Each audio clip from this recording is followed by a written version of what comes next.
Ya, bismillahirrahmanirrahim. Assalamualaikum warahmatullahi wabarakatuh. Untuk video kali ini saya akan membahas tentang contoh program menggunakan Python. Oke, di sini ada program untuk menjumlahkan dua bilangan, mengecek bilangan prima atau tidak, untuk menemukan error bilangan, untuk menyelesaikan persamaan kodrat, untuk menentukan FEB bilangan, untuk membuat kalkulator, untuk membuat semua bilangan prima pada rentang tertentu, untuk menentukan permutasian dan kombinasi, dan untuk mengirimkan email. Oke. Yang pertama ada program Python untuk menjumlahkan bilangan. Dua bilangan. Oke, ini ada contohnya. Dalam program berikut menggunakan operator plus atau tambah untuk menjumlahkan dua bilangan. Oke, langsung saja ke contohnya. Kita copy dulu source code-nya.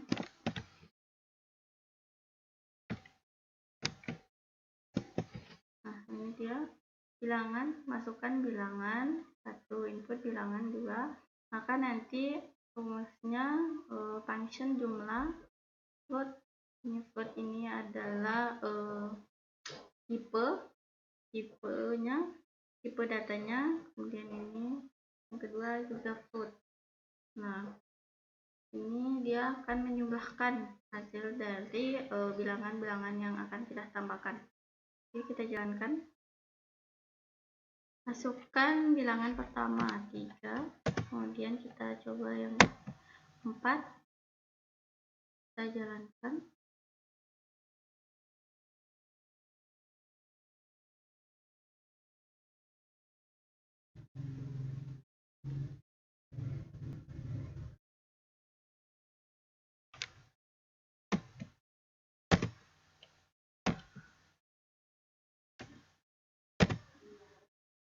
Ini dia 3 tambah 4 adalah 7,0. Kenapa ini ada komanya?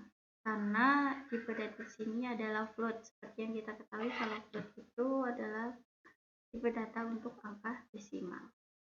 Oke, selanjutnya program Python untuk mengecek bilangan prima atau tidak. Nah, ini untuk mengecek apakah kita masukkan itu prima atau tidak.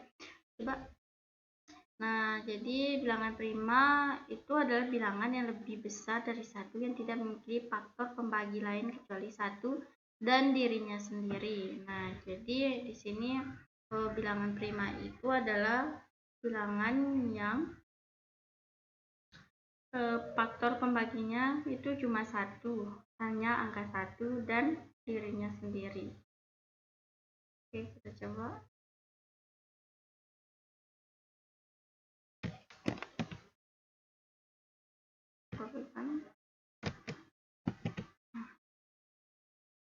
Kita run. Nah, masukkan bilangannya. Kita mau angka 9. Nah, jadi 9 ini bukan bilangan prima di sini. Nah, kalau dia bukan bilangan prima, maka hasilnya kan bukan bilangan prima. Apabila dia termasuk bilangan prima, maka dia adalah bilangan prima, akan di print. Nah, kenapa ini bukan bilangan prima? Karena ada pembagi lain selain angka 1. Nah, di sini ada 3 kali 3 sama dengan 9. Jadi coba kita coba yang lainnya. Coba 5. 5 adalah bilangan prima, apakah dia akan keluar adalah bilangan? Nah, 5 adalah bilangan prima karena pembaginya hanya 1 dan 5.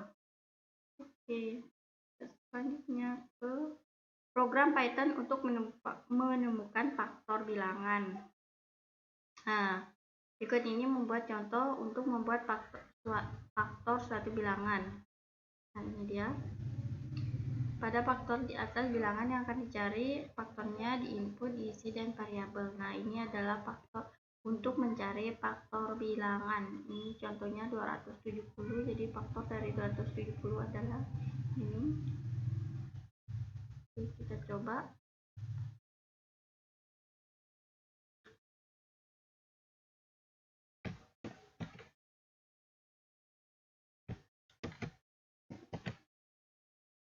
jalankan. Masukkan bilangan yang ingin dicari faktornya. Misalnya kita masukkan angka 150. Nah, ini adalah faktor dari 150.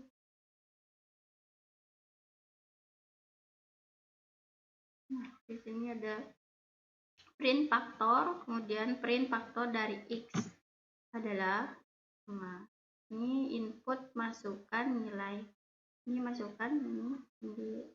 Jadi angka yang kita masukkan ini akan tersimpan di num.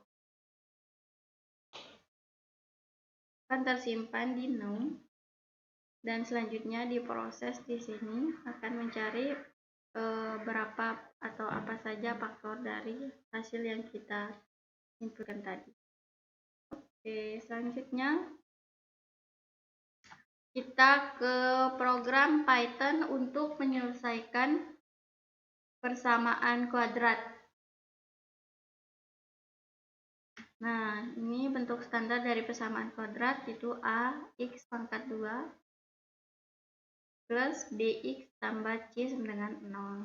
Nah, di sini pada contoh ini kita mengimpor modul matematika untuk melakukan operasi akar bilangan. Pertama sekali kita menghitung dikirim dim, kemudian menghitung akar-akar persamaan, yaitu X1, X2, dan seterusnya.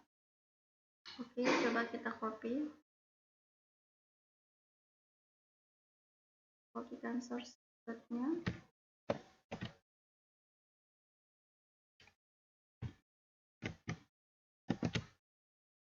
Coba jalankan. Nah, ini disuruh input A. Jadi tipe datanya disuruh itu integer, masukkan A, B, masukkan. Nah, kemudian cara menghitungnya nanti D sama dengan B pangkat 2 kurang 4 kali A kali C. Kemudian X1 min B tambah matematika, ini modulnya SQL. Nah, selanjutnya akan diprint solusinya adalah format X1. Oke. Sini kita masukkan 1 dan enter 1, C-nya 2 dan 11.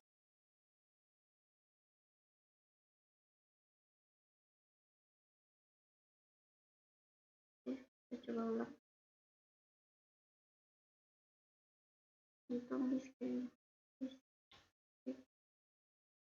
Contoh di atas mengimpor matematika operasi akar bilangan. Nah, ini kan akar bilangannya dicontohkan. Kita ulang.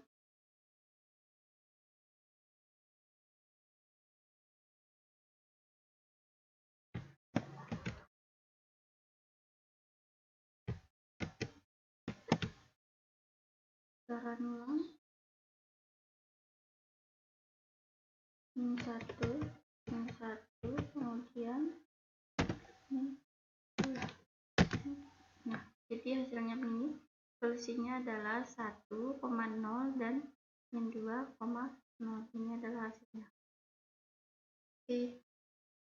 Selanjutnya kita ke menentukan faktor persekutuan terbesar. Nah, jadi kita akan menentukan FEB menggunakan Python. Lihat waktunya. Menggunakan Python, jadi faktor persekutuan terbesar adalah dalam bahasa Inggris disebut Great Common Divisor. Ini ada dua cara yang akan kita gunakan. Pertama dengan menggunakan looping, dan yang kedua menggunakan algoritma Euclid. Kayak gini. Ini FEB dari 96 dan 24 adalah 24. Oke. Kita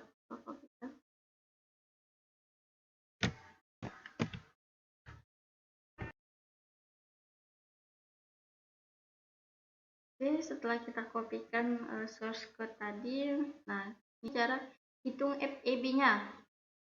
memilih bilangan yang paling kecil. Nah, ini untuk memilih bilangan yang paling kecil if x lebih besar dari y. Nah, sedangkan sebenarnya adalah y r similar sama dengan x for i in ring 1 similar plus 1. Nah, ini adalah rumus untuk menambahkannya. Untuk nomornya 96 dan 24. Nomornya disimpan, dihitung. Nah,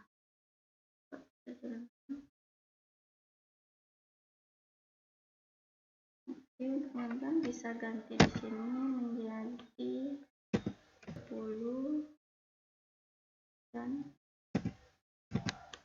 6. Nah, jadi EPP dari 30 dan 6 sama dengan 6. Untuk penggantinya bisa tulis di sini. Oke, kita lanjut ke membuat kalkulator sederhana menggunakan Python. Nah, jadi fungsi kalkulator di sini hanya kalkulator yang sederhana yang dimaksudkan untuk menjumlahkan, mengurang, mengali, dan membagi antara dua bilangan. Oke. Nah, jadi keterangannya pada contoh di atas, buat fungsi masing-masing operasi menggunakan logika if untuk memilih. Nah, jadi di aplikasi di program ini menggunakan if, fungsi if. Oke, kita kopikan passwordnya.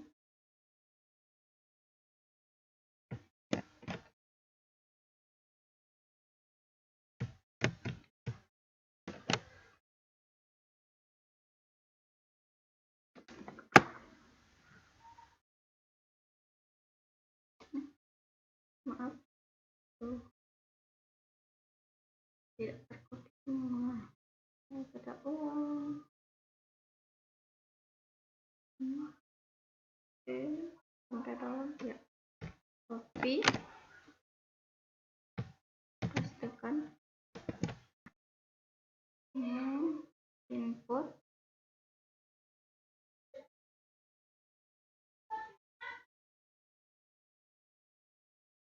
Nah, ini untuk rumusnya.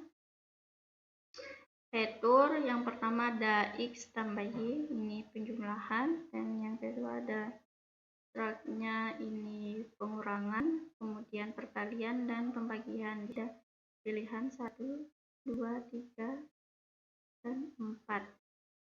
Nah, choice input, masukkan pilihan. Nah, di antara ini kita akan disuruh memilih apa kita akan melakukan penjumlahan kah, pengurangan, perkalian, dan atau pembagian.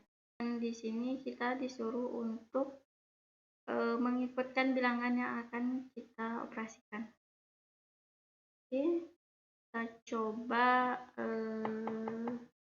perkalian. Kita tekan 3. Enter, kita masukkan 3 juga. Nah, hasilnya adalah 3 kali 3, karena di sini kita pilih 3, maka dia akan melakukan perkalian. Nah, ini 3 kali 3 dengan 9. Oke. Selanjutnya kita menentukan semua bilangan prima pada rentang tertentu. Nah, membuat contoh program untuk mencetak semua bilangan prima yang ada pada rentang tertentu. Bilangan prima adalah bilangan yang lebih besar dari 1 dan hanya memiliki satu faktor dirinya sendiri. Nah, kemudian jadi di sini kita menyimpan batasan atas dan variabel upper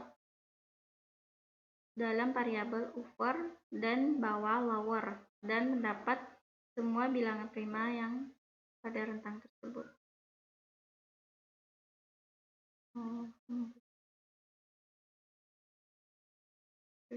Betul.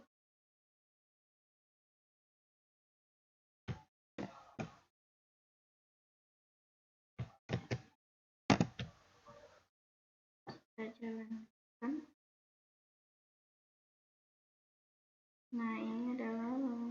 Nah, jadi ini adalah bilangan prima dari 200 sampai 300. Nah, di sini kita bisa mengubahnya. Kita mau dia itu rentangnya dari kecil aja ya. Misalnya dari 1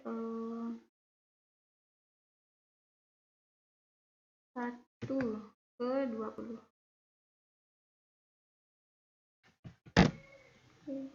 Kita jalankan. Nah, ini dia bilangan prima dari 1 sampai 20. 2, 3, 4, 5, 1, 3, 5, 7, 11, 13, 17, dan 19. Oke. Selanjutnya kita ke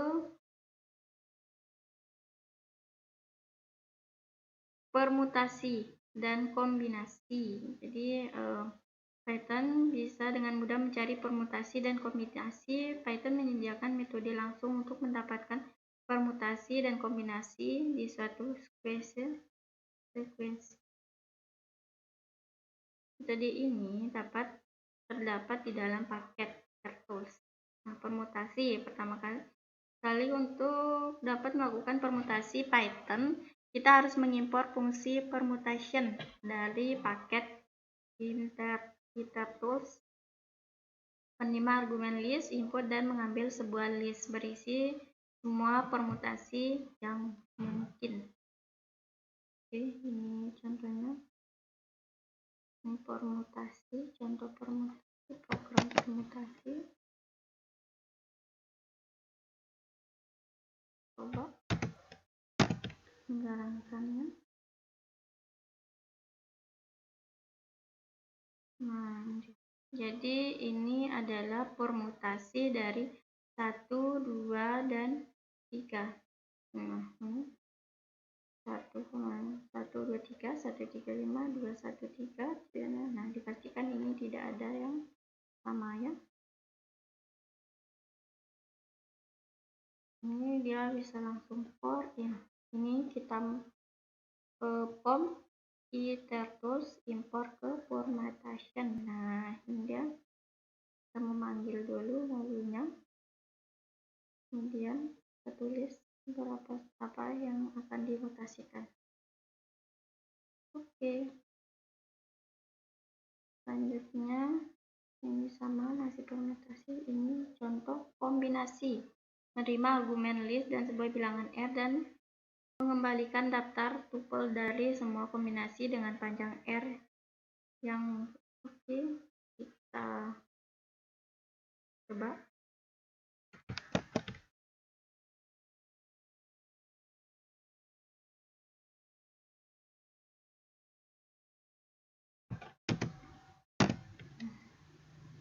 Kita jalankan.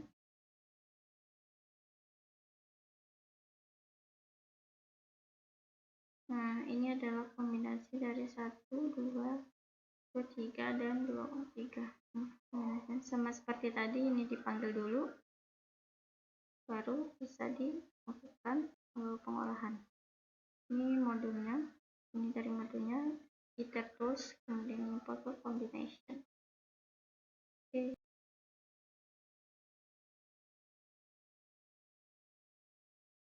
Selanjutnya kita ke ini yang terakhir ya, cara mengirim email menggunakan Python.